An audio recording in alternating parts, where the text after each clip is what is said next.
Bem-vindo à Toledo Med. Aqui, transformamos conteúdos complexos da medicina em aprendizado direto, estratégico e aplicável à prática clínica. Nossos resumos são focados nos temas mais cobrados do Revalida INEP e também do ENAMED, com raciocínio clínico e abordagem baseada nos principais protocolos. Sem enrolação, sem excesso de teoria desnecessária. A proposta é simples: acelerar sua aprovação e fortalecer sua base médica de verdade. Agora, vamos direto ao ponto.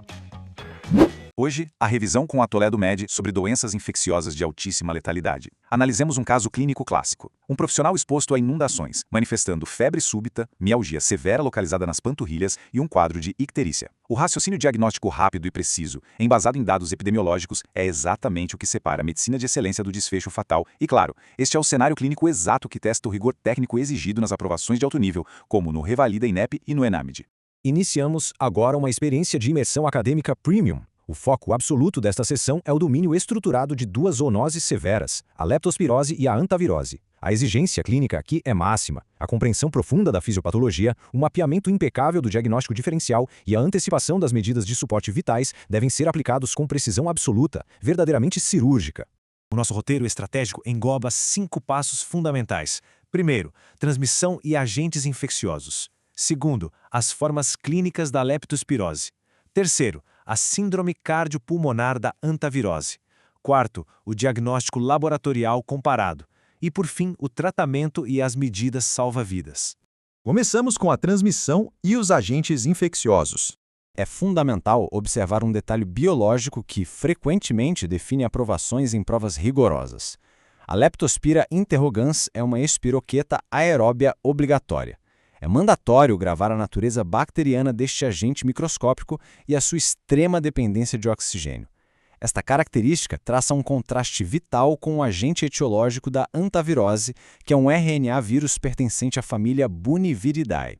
Basicamente, essa é a linha divisória definitiva entre prescrever antibióticos ou centralizar todos os esforços em terapia hemodinâmica intensa. Compreender o ciclo de transmissão ambiental letal é indispensável. Os roedores atuam como grande reservatório biológico da doença e eliminam bactérias patogênicas de forma contínua por meio da urina. Em contextos de enchentes, lamas e desastres climáticos, as águas contaminadas agem como um vetor invisível e impiedoso. A penetração do patógeno ocorre através da pele com pequenas escoriações ou até mesmo através das mucosas perfeitamente íntegras. Este ciclo explica exatamente o porquê de o colapso urbano de infraestrutura ser invariavelmente seguido por surtos massivos da doença. Para alcançar a excelência no diagnóstico epidemiológico diferencial, o contraste é absolutamente decisivo. A leptospirose carrega um perfil majoritariamente urbano, sendo indissociável da água e do saneamento precário. Já a hantavirose exibe uma dinâmica rural e silvestre. A infecção humana ocorre pela inalação respiratória de aerossóis oriundos das fezes e da urina secas de roedores silvestres. Diferenciar o contato hídrico do aerossol respiratório é a chave mestra que destrava o enigma das questões mais complexas na medicina. Avançamos agora para as formas clínicas da leptospirose. O curso clínico clássico desta doença é caracteristicamente bifásico. O ciclo abre-se com a fase leptospirêmica, perdurando de 3 a 7 dias. Logo em seguida, instaura-se a fase imune, que é marcada pela intensa resposta do hospedeiro. Na vasta maioria dos quadros anictéricos, a evolução pode muito bem simular uma virose comum, confundindo o clínico desatento. Todavia, a observação médica de alta performance deve focar nos marcadores inconfundíveis: febre que se instala de forma abrupta, mialgia severa com predileção clássica pela musculatura das panturrilhas e a presença de sufusão conjuntival ocular. Este último achado é um pilar diagnóstico valiosíssimo. O alerta máximo na terapia intensiva soa quando se instaura a temida doença de Weil. O que inicialmente se apresentava como um simples quadro gripal evolui de forma catastrófica para uma vasculite multissistêmica difusa. O dano ao endotélio é severo e abrangente.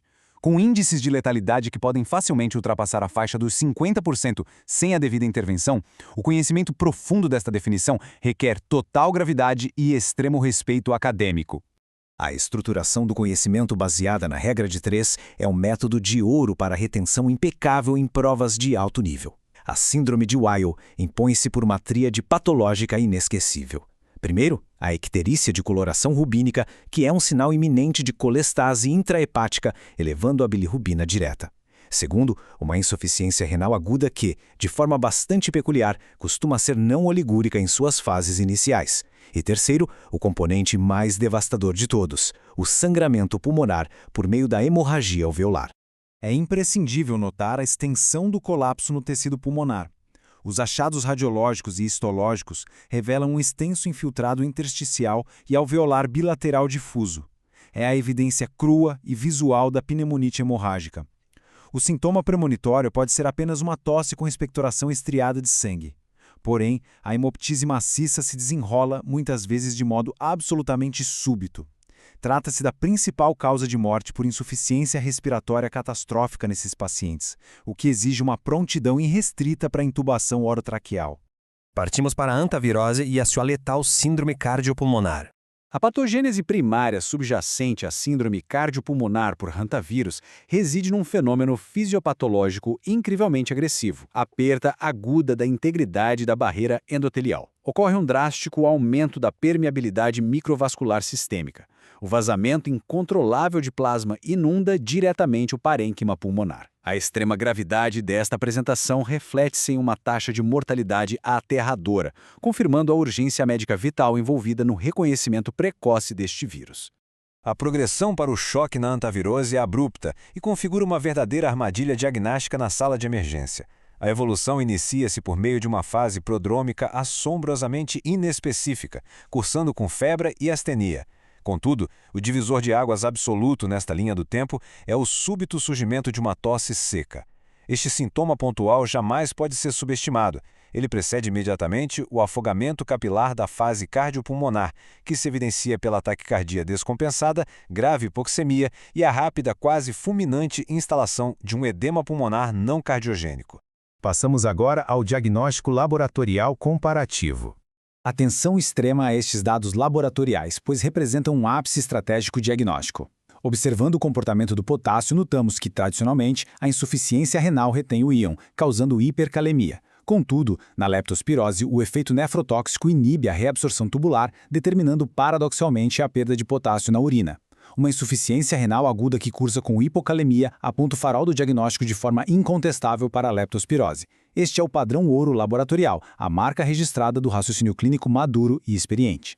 A consolidação da capacidade de decisão em quadros ictéricos agudos depende diretamente destas alterações clínicas marcantes. Uma insuficiência renal aguda hipocalêmica, associada à hiperbilirrubinemia direta, aliada ao notável aumento da creatinofosfoquinase, indicando mialgia severa, e transaminases com elevação moderada, todo esse conjunto forma a impressão digital patognomônica da leptospirose grave. Com essa configuração em mãos, excluem-se de forma definitiva os diagnósticos de hepatites virais fulminantes. Finalmente, abordamos o tratamento e as medidas salva-vidas. O algoritmo de sobrevivência na doença de Well apoia-se em uma tríade irredutível e essencial. Primeiro, a introdução imediata de antibiótico-terapia direcionada. Segundo, a intubação e ventilação mecânica empregando parâmetros estritamente protetores. Contudo, o impacto absoluto na redução efetiva da mortalidade é proporcionado pela diálise precoce. A instituição imediata de terapia de substituição renal modifica drasticamente a sobrevida, protegendo o organismo do paciente contra a tempestade devastadora de mediadores inflamatórios e toxinas. Na condução da hantavirose, o grande obstáculo imposto é a completa ausência de drogas antivirais eficazes. Por isso, as ações tornam-se protocolos de força bruta em terapia intensiva. Frente à mínima suspeição do início de edema pulmonar, a transferência do paciente para a UTI deve ser imediata. Institui-se o monitoramento hemodinâmico estrito e a adoção obrigatória de barreiras de biossegurança de nível N95. É absolutamente crucial proteger a equipe e o ambiente assistencial enquanto essa tempestade capilar sistêmica não cessa. Fechando o cerco do nosso estudo profundo, convoca-se a consolidação final do conhecimento de maior peso patológico. Em meio à falência orgânica múltipla instaurada pela síndrome de Weil, qual lesão exata decreta o óbito do paciente? A resposta técnica e imutável reside no sufocamento gerado pela hemorragia alveolar massiva.